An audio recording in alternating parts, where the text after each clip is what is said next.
Hi, good morning, one and all. Now, today we can discuss about very important topic, that is a sensory organ, that too mainly eye. See, eye is the organ which is located in the orbit of skull. This eye consists of a accessory structure and also they having a eyeball. What are the accessory structure present in the eye is eyelids, eyelashes and eyebrows. These are mainly useful for the protection of eye, and also they having a eye muscles. They having a 6 types of eye muscles are present, and also inside they having a lacrimal glands. From the lacrimal glands the tears is comes out. These are the accessory structures of eye. Now come to the point of the eyeball. See, in this eyeball, basically the eye having a 3 layers. Outer one is fibrous tunica, middle layer is vascular tunica, inner one is nervous tunica. Now first we can go for the fibrous tunica. Now this outer layer is the fibrous tunica. This fibrous tunica having a 2 parts. One is the sclera and another one is the cornea. These are non-vascular ones.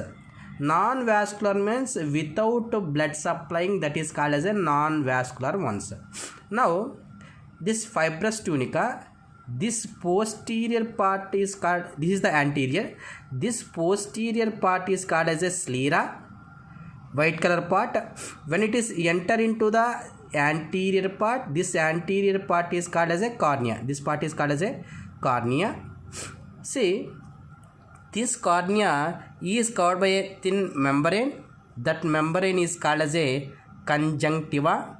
This conjunctiva is connected to the eyelids. Here they having a eyelids. Here they having a lacrimal glands is present. See, that's why the outer fibrous tunica, it is in a outer coat of the eyeball, and it can consist of a anterior cornea part and posterior sclera part. Here this is already said, it is a non-vascular one, and it is in a transparent coat that can covers the color iris muscles. This is iris muscles. This cornea can covers the iris muscles. And the sclera, this is the sclera. Sclera can covers the entire the eyeball.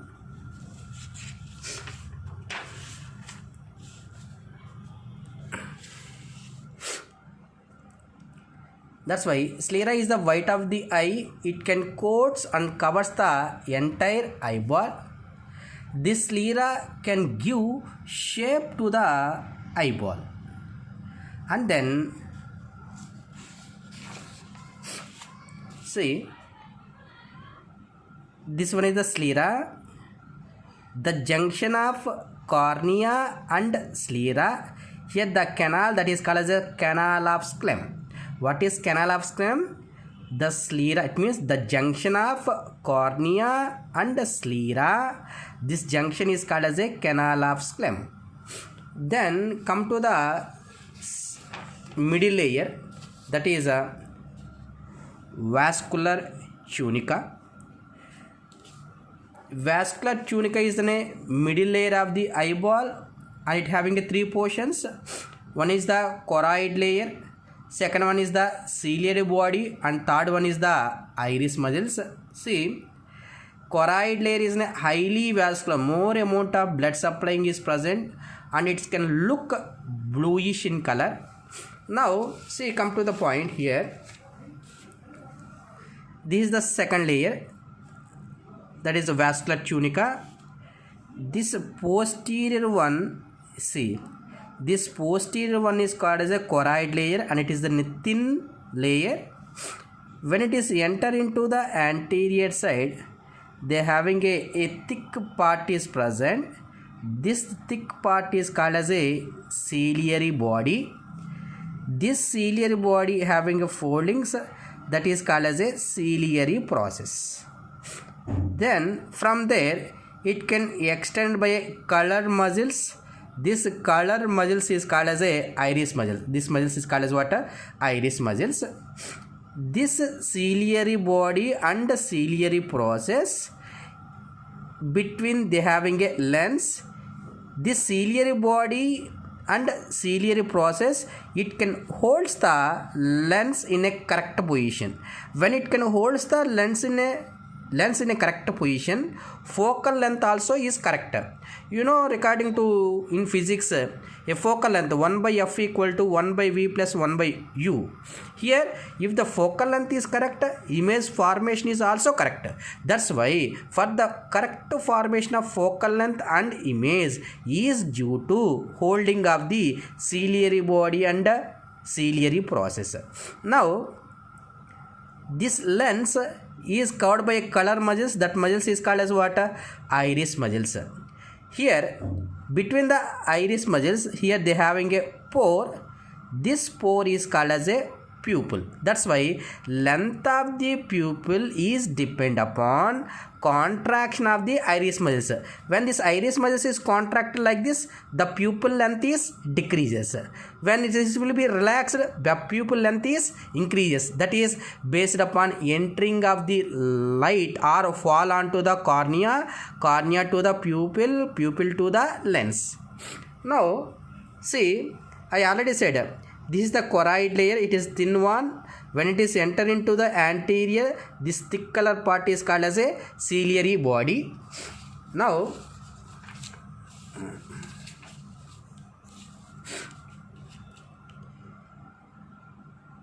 see, I already said it can hold the lens in a correct position. Iris is in a colored portion of an eyeball. Between they having aperture, that is called as a pupil. The diameter of the pupil is mainly regulated by which muscles? Iris muscles. Now, the very important one, nervus tunica, that is a retina. It is the inner part of the eye. It can consist of pigmented epithelium and also they having a nervous epithelium.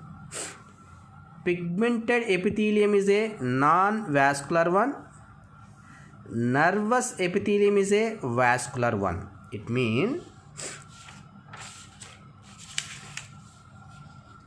see, this one is the inner one, that is called as a retina. Here they having a pigmented epitheliums. This is a nervous epithelium. This is the nervous epithelium. This nervous epithelium consists of three types of cells. One is the gangliated cells. Another one is the bipolar cells. Another one is the photoreceptor cells. Now keep in mind, between lens and cornea, this chamber is called as a aqueous chamber. Beyond the lens, it is a vitreous chamber. Now, when light is fall on cornea, cornea to pupil, pupil to lens, then enter into the retina. In retina, see, this is inner part, this is outer part. You see, from inner part, here I already said, in retina having a, that is nervous epithelium, having a three types of cells, gangliated, bipolar, photoreceptor. This is gangliated, bipolar, photoreceptor cells. That's why, see, after light is fall on lens, then it is fall on ganglia. That's why first light is fall on which cells? Gangliated cells.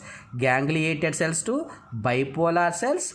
Bipolar cells to photoreceptor cells. Now, any excess of light is there, this pigmented epithelium observe this excess of light. When this excess of light is absorbed by the pigmented epithelial cells, here there is no internal reflection. If pigmented epithelium cells is not there, what will happen? Internal reflection is takes place. When internal reflection is takes place, at that time blurred image formation is takes place. That's why to avoid internal reflection, these pigmented epithelium cells are useful. Now, see, this is pigmented epithelial cells. Keep in mind, inner to outer. Inner is what? Gangliated cells. That's why the light is fall on gangliated cells. Gangliated cells to the bipolar cells. Bipolar cells to photoreceptor cells.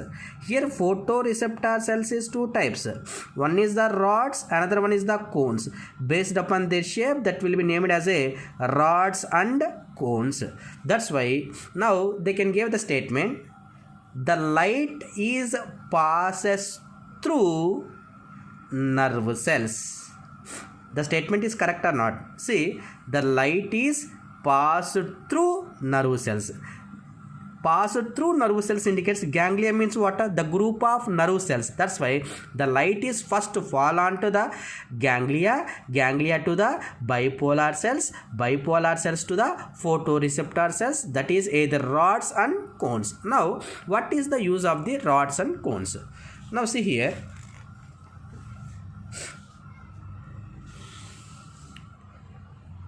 This photoreceptors cells consist of rods and cones. The rods is a purplish red protein. That protein is called as a rhodopsin. These rods, they having a vitamin A mainly, and it is mainly useful for twilight vision. Twilight vision also called as a scotopic vision or low light condition. It indicates మనకు night time కానీ తక్కువ light ఉన్నప్పుడు కానీ ఉపయోగపడే protein ఏంటి? rhodopsin. That's having a cells, rod cells. That's why in the theaters in the night time, which cells will be useful? Rods are useful.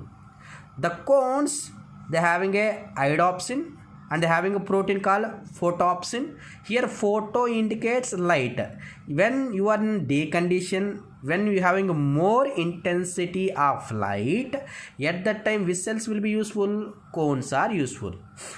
Now this basically this three types of cones mainly detect the red color, green color and blue colors. Now these three colors at a time will be stimulated. You can see the white light. See, now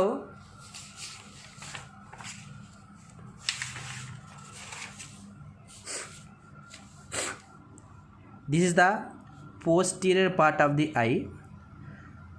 Posterior part of the eye, optic nerves will be arises.